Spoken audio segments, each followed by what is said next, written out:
alright, alright. Okay, okay, okay. Alright, alright, alright. Okay, okay, okay. Hello everyone, mabuhay! So sa mga bago or first time pa lang sa channel ko, please don't forget to click the subscribe button, pati na din yung bell para ma-updated at notified kayo in every video na i-upload ko. At syempre sa mga suki, sa mga suki ko na, again maraming salamat ulit sa panunood. So for today's video, I gonna show you this hairstyle. So lapit natin. See, ito ay bagay na bagay sa mga mahilig maglugay kasi nakalugay talaga siya, pero meron siyang design sa taas. So keep on watching guys, ituturo ko sa inyo as in sisiw na sisiw lang to gagawin. Mag start tayo dito sa my side. So ito meron na akong naka-separate na buhok. Ang gagawin natin, i-divide lang natin to into 4 section.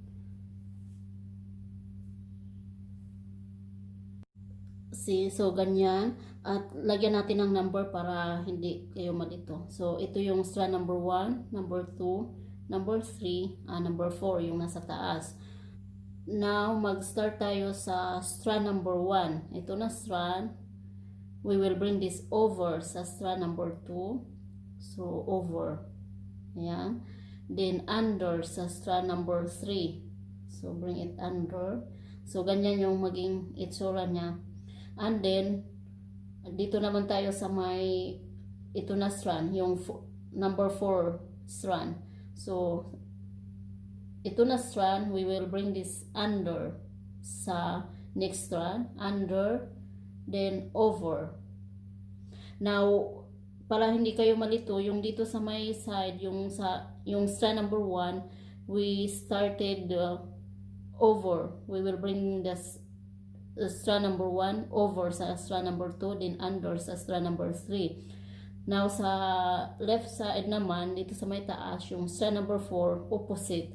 So we will bring this under, then over. So ganun lang yung procedure niya. So now again, we will go back sa strand number 1. We will bring this over sa strand number 2 or sa next strand niya. Then this time, ito na strand, yung nasa taas, yung strand number 4, iiwan natin to siya. Yan.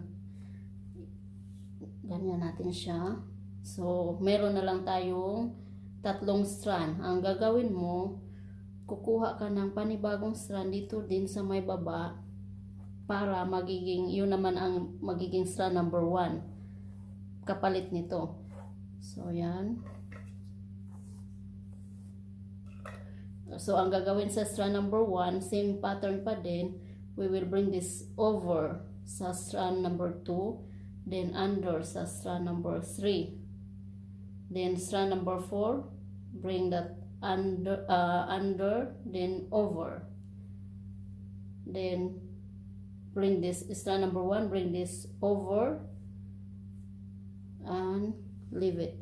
See? Again, kukuha ka ng panibagong strand para magiging strand number 1 mo. So, dito, kukuha ka ng kaunti. And same pattern pa din. Strand number 1, bring this over sa strand number 2, under sa strand number 3. Then, strand number 4, bring that under, then over. Then, strand number 1, bring this over, and iiwan mo yung strand number 4. Again, kukuha ka ng panibagong strand dito sa may baba. Bring this over sa strand number 2, then under sa strand number 3. Then strand number 4, bring that under, then over. Then strand number 1, bring this over, and then yung strand number 4 iiwan. So, again, one more time, kukuha ka ng panibagong strand dito sa may baba. Then, bring that over sa strand number 2, under sa strand number 3, then strand number 4, bring that under, then over. So, keep on going guys. Ganun na ganun lang yung procedure natin. Yung strand number 1, over, then under. Baliktad naman yung strand number 4 sa my left side, we will go under then over. So ganun lang yung pattern natin. Yan.